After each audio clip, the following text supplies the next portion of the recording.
So, what's up sa inyo mga tit kuya? Ako nga pala si Kuya Len at nagbabalik na naman tayo dito sa Grow a Garden. So mga tit kuya, finally, nakuha ko na yung Bone Blossom, no? So ito, yung Bone Blossom, nakompleto ko na yung quest kahapon nung mga bandang gabi. Tinapos ko na. Actually, makukuha ko ulit, makakakuha nga ulit ako ng pangalawang Bone Blossom.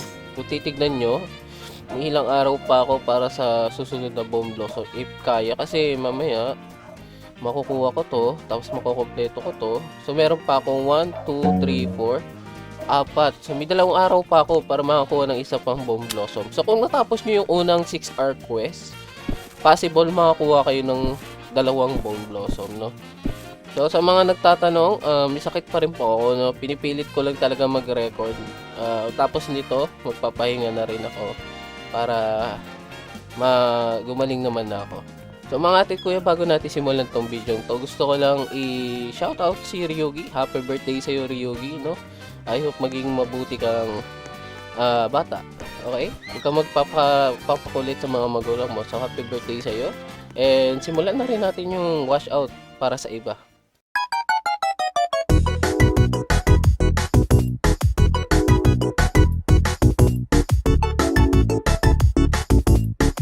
So, simulan na natin tong video to mga ate kuya, no? Kita nyo naman, nilinis ko na yung garden ko. Ito lang yung hindi ko tinanggal kasi bala ko ipakain sa T-Rex to para kumalat yung... Uy, nag-aurora. Para kumalat yung pinaka, ano niya, tawag dito? Pinaka mutation niya sa iba, lalo na may Bone Blossom na tayo. So, anong gagawin natin ngayong video, no? Ang gagawin natin is Triceratops, tsaka Mooncat, okay? Triceratops Mooncat. Wala ako po kasi akong frog, okay? Wala akong eco frog dito or frog. Andun sa may alt ko, kaya hindi ko siya magagawa dito, no? Sayang lang. Pero okay lang yun kasi may Triceratops naman tayo. And mostly sa inyo is may Triceratops din, di ba? So, kailangan natin ng 5 Mooncat. Ang pipiliin natin is yung pinakamabibigat. 1, 2, 3, 4. Tapos, ito 5. So, mas mabigat tong isang Mooncat. Yan. So, pipiliin natin 5 Mooncat. Tapos, isang Triceratops, no? So, yan yung gagawin natin mga ate kuya. And, ang gagawin natin is tatanim lang natin tong Bone Blossom. Okay? Simulan na natin yung pagtanim. Hindi ko alam kung paano ano yung Mooncat method. Tapos, yung Triceratops. Ano ba yung timing nun? Yun yung hindi ko sure eh. Pero, lapag muna natin to. Tapos, lapag na natin tong Bone Blossom dito. So alam ko, kailangan ita-timing mo dito sa cooldown ng Triceratops bago mo ilapag yung mga Mooncat. Kasi 1 minute lang yung ano nila eh. Tingnan nyo, pag nilapag ko, 1 minute and 5, di ba? 1 minute and 5 yung cooldown ng ability nila. So kailangan natin tsempuhan, siguro mga pagdating ng 1 minute and 10 or 1 minute and 15, lalapag na natin yung mga Mooncat para makatulog sila. Tapos i-ano na natin yung Triceratops. Hindi ko alam kung kailangan natin palakihin kagad to. Hindi ko pa kasi nagagawa to, yung Triceratops at Mooncat. So hayaan na lang muna natin ganito. So niram na ni Triceratops yung ating Bone Blossom. So pinaram ko na para lumaki na siya. Kita nyo naman, 90% pa rin. So kailangan nating diligan pa. Akala ko magiging 100% kagad siya, no? No, hindi pala. So, kailangan natin mapa 100% to, tapos isakto na to sa pinakaano ni Tricera. So, ganyan na lang natin. 99. Wow, yun. 100 na yung Bone Blossom. So, antayin na lang natin. Ewan ko kung antayin ko pa ba tumubo. Medyo ano pala ito yung ganitong method, no? Medyo time consuming. Kailangan talaga ng matinding pasensya. So, balikan ko na lang ulit kayo. So, ito na, no, mga tit kuya. Niram ulit ni Triceratops, no? So, tumubo na yung bunga ng Bone Blossom. Gusto ko muna malaman kung magkano ba yung base value ng Bone Blossom. Wala tong kahit anong sprinkler or Mooncat. Nakita nyo naman, ano lang to, Tricera lang. So, tingnan natin kung magkano ba ang base value nito, no? Try natin sell. 262. Ang taas, okay? So, ang taas ng base value niya, 8 kilograms lang yun, ha? Pero ang taas, grabe. So, ngayon, ang gagawin natin, antayin natin yung sunod na cooldown ng ability niya. Tapos, i-ano natin tong mga, tawag dito, isa-shovel natin tong iba. Tapos, gagamitan na natin ng mooncut, no? Ito na mga atit kuya, malapit na yung ano, lalapag na natin tong mga mooncut. So, lapag na natin sila. Hindi ko alam kung tama tong gagawin ko, pero let's see. Okay, let's see. So, i-claim na natin tong mga to. Tapos, i-destroy na natin yung mga bunga na patubo.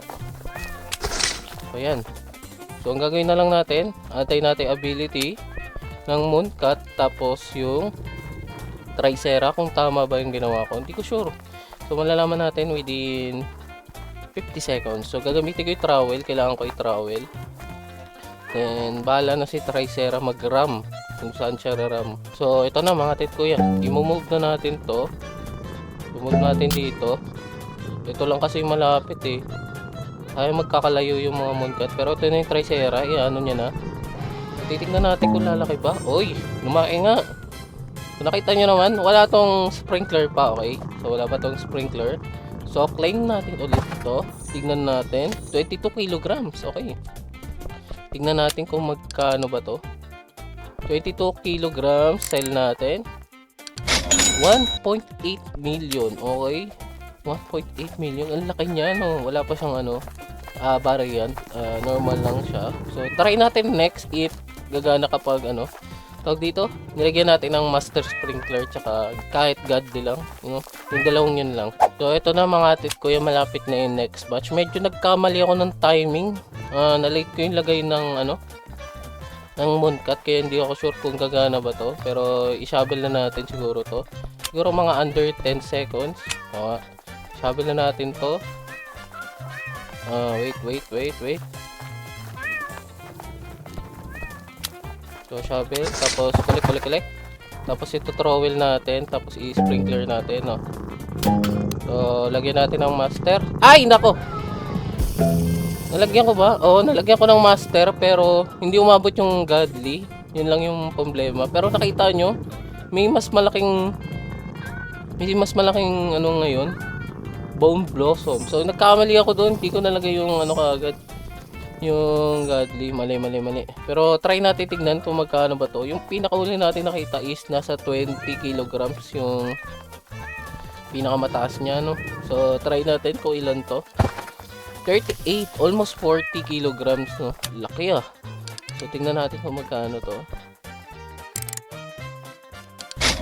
5 million. Ang laki ng talbog niya, no. So ito na nga mga tit ko yan, nakikita nyo, ito na po yung pinakamagandang bagong plant, okay? Mas maganda compare sa candy blossom, pero feeling ko, mas madami pa ring bunga yung candy blossom. Ito ano lang ata, 4, tama? 4 lang yung bunga, alam ko candy blossom madami. So, parang ano pa rin sila? Ano yun, parang dikit pa rin in a sense, kasi yung candy blossom is madami bumunga, tapos malaki pa rin naman yung value ng candy blossom. Ang ano lang ng bone blossom is mas mahal siya pero mas onti yung bunga, no. Yun yung pagkakaintindi ko so far sa bone blossom. So last one, tatry natin ng may godly, okay. So ito na mga tit ko, ito na yung last try natin. Gagamitan natin ng godly tsaka master sprinkler ulit, no. Antayin natin mag 130 yung triceratops, tapos lalapag natin, ay 125, no. Lalapag natin sila mooncut para sakto lang. So lapag na natin yung mga mooncut. Yan, okay. So tayo na lang natin na matulog sila. So ito mga tit kuya, almost 10 seconds na lang. Sana magdikit-dikit yung kahit dalawang mooncut, magtabi sila. Ito. So, ay.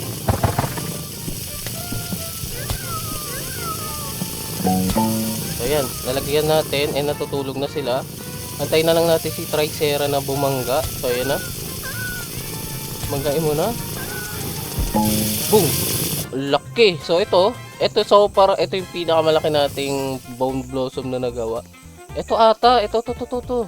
Ito pinakamalaki. May nakuha tayo gold, pero hindi naman nagba-matter yung gold kasi maliit lang. Maganda sana kung ganito kalaki yung bone blossom na nakuha natin. Pero check natin kung magkano ba to. So far, ito yung pinakamalaki kasi yung huli is 38. Tingnan nyo naman, compare nyo yung size niyan dyan, oh. Kita nyo ba? So pulutin na natin, no, mga titkuya. Tingnan natin kung ilang size. 64 kilograms. 64. Ang laki, ah. So try natin ibenta kung magkano ba to. 14 million. Oh, laki. Magkano kaya tong gold, no? Try natin benta tong gold. So, meron tayong 36 kilograms na gold. So, yung 14 yung 64 pero normal lang. So, tingnan natin kung magkano to. 93, almost 100 M. Ang ganda, laki. Mahal niya. So, mas mahal to kung may rainbow, di ba? So, nakita nyo naman, effective naman yung mooncut tsaka yung tawag dito, Tricera na combo. Okay? Ano lang talaga, kailangan may tiyaga talaga kayo dito kapag mag-ano kayo, kailangan may tiyaga. Ay, baka magkamali pa tayo. Ang kailangan nyo talaga dito, tiyaga. So, yun mga titkuya, nakita nyo naman na effective po yung Tricera at saka mooncut method. Pero mas maganda kung may kayo, tawag dito? Yung Eco Frog. Kasi 24 hours yun. Pero okay na, nakita nyo naman, okay lang din yung Tricera kasi hindi naman kailangan ng pagkatagal-tagal para tumubo yung bunga. Napapatubo din kaagad ng Tricera. So yun lang. So yun lang mga titkuya. I hope na makuha nyo din yung Bone Blossom matapos yun na rin yung quest. And I hope na makaabot kayo doon sa pangalawang Bone Blossom kasi feeling ko aabot talaga ako sa pangalawang Bone Blossom. Okay, I hope na makakuha kayo niyan. And yan lang, mga titkuya. I hope na yumaman na kayo at pumaldo dito sa Grow a Garden. So hanggang dito na lang ako mga titkuya. Kailangan ko pa magpagaling at para makapag-grind na ako. Hindi pa kasi ako nakapag-grind maigi dito sa Grow a Garden. So yun lang. Gusto ko lang sabihan kayo ng mag-ingat kayo palagi. Huwag kayo magpapambon nang hindi kayo magkasakit tulad ko, no? So yun lang, papagaling na ako mga titkuya. Ingat kayo palagi and God bless po sa inyo. Bye bye!